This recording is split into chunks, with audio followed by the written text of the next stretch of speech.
Përshëndetje e miq të kanalit Gjithçka rreth makinave dhe në këtë video do të flasim për ndryshimet e reja në kodin rrugor në Republikën e Shqipërisë. Në fakt janë 40 ndryshime që ka pësuar kodi rrugor në Republikën tonë dhe janë ndryshime që janë reflektuar rreth një vit e gjysmë më parë, por ndoshta ju nuk keni patur mundësi që të njiheni me këto ndryshime apo t'i shpletoni ato nen për nen. Ndaj, nëse je një shofer, nëse ngjet një motor apo së fundmi edhe një monopat apo skuter elektrik, qëndro në këtë video sepse do të zbulojmë më shumë detaje.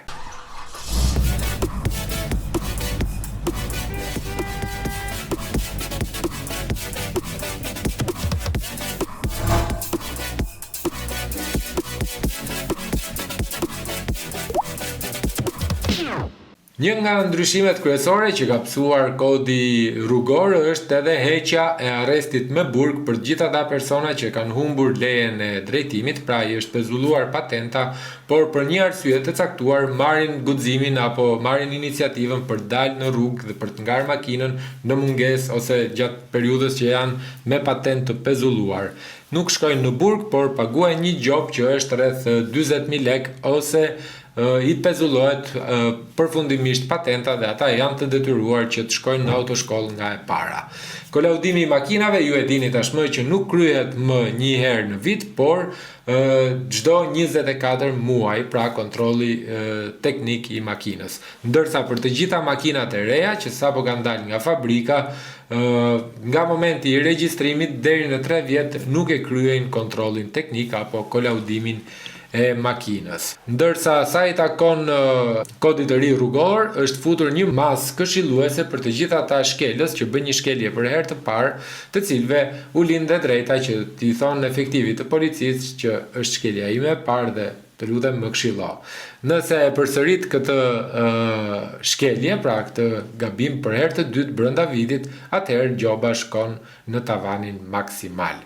Ndërsa nëse shet apo blen një makinë, dhe kjo është e vlefshme për të gjitha ata persona që shesin apo ndrojnë makinat shpeshherë, si puna ime, janë të detyruar që kontratën notariale ta çojnë tek ndryshimi i pronësisë, pra ta kalojnë makinën në emrin e tyre brenda 30 ditëve, sepse në të kundërt gjoba shkon deri në 40.000 lekë.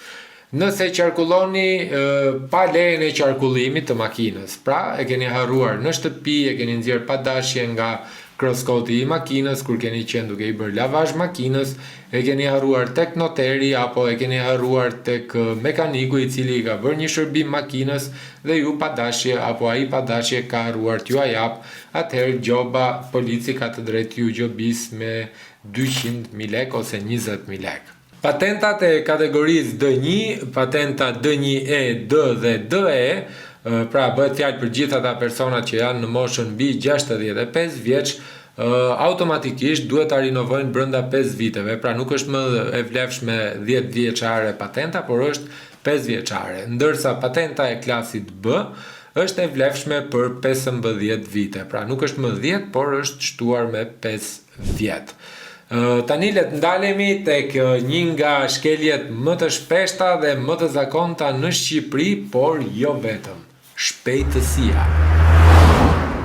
Nëse jeni duke ngarë makinën në qendra urbane apo në autostrada dhe te i kaloni shpejtësinë me 10 km/h, atëherë gjoba shkon deri në 3.000 lekë. Ndërsa nëse te i kalimi shpejtësisë shkon nga 10 deri në 30 km/h, gjoba arrin deri në 4.000 lekë. Por kujdes, nëse shpejtësia maksimale e tabelës për shembull shënon 90 km/h dhe ju jeni duke ngarë makinën me 140 apo 150 km/h, patenta ju pezullohet nga 1 deri në 3 muaj dhe në rastin më të mirë gjobiteni me 5.000 deri në 15.000 lekë.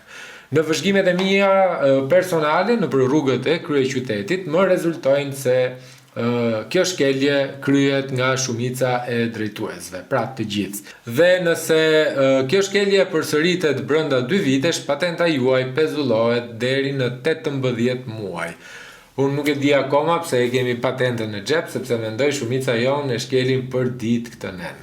Kodi parashikon shpejtësinë maksimale në qendrat e banuara deri në 40 km/h, kështu që ky është neni që penalizon të gjithë. drejtuesit e thjesht, deputetët që kanë miratuar këtë kod të ri rrugor, por vetëm kryeministri Rama ka shpëtuar nga ky kod pasi në dijenin time ai nuk është drejtues mjeti dhe nuk ka një patent. Për parakalimet e gabuara tashmë gjoba shkon deri në 10.000 lekë, ndërsa nëse bëhesh shkaktar i një aksidenti të zbriten edhe pik nga patenta. Për mos përdorimin e rrivit të sigurimit, gjoba arrin deri në 3.000 lekë, ndërsa për përdorimin e telefonit gjoba është rritur me 15.000 lekë. Dhe nëse kjo shkelje përsëritet brenda vitit, rrezikoni edhe pezullim të patentës për 3 muaj. Dhe tani është dhe një tjetër pikë shumë e rëndësishme që ka të bëjë edhe me sigurinë tonë, por edhe me sigurinë rrugore.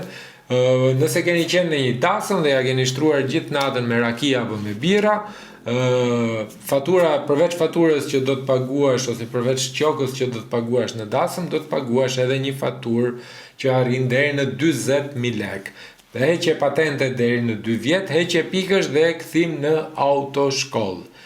Ndaj, më mirë pi ujë ose merr një taksi.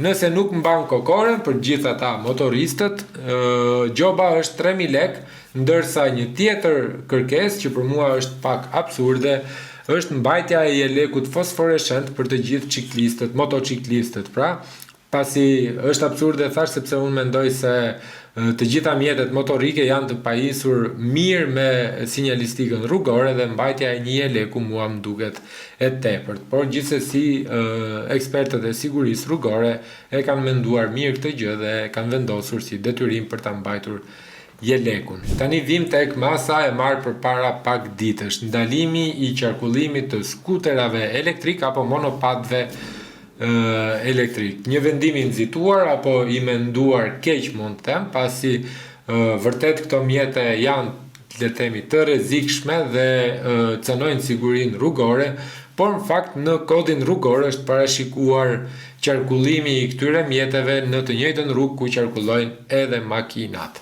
Në kod thuhet se lejohet qarkullimi i patinave, ndaj thash dhe që është një vendim i nxituar apo një vendim i gabuar.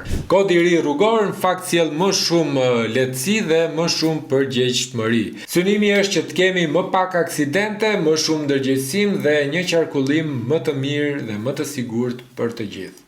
Nëse kjo video të ndihmoi, mos harro të lësh një like, një koment apo të aktivizosh zilen e njoftimeve në kanalin Gjithçka rreth makinave për të mos humbur asnjë video dhe asnjë informacion.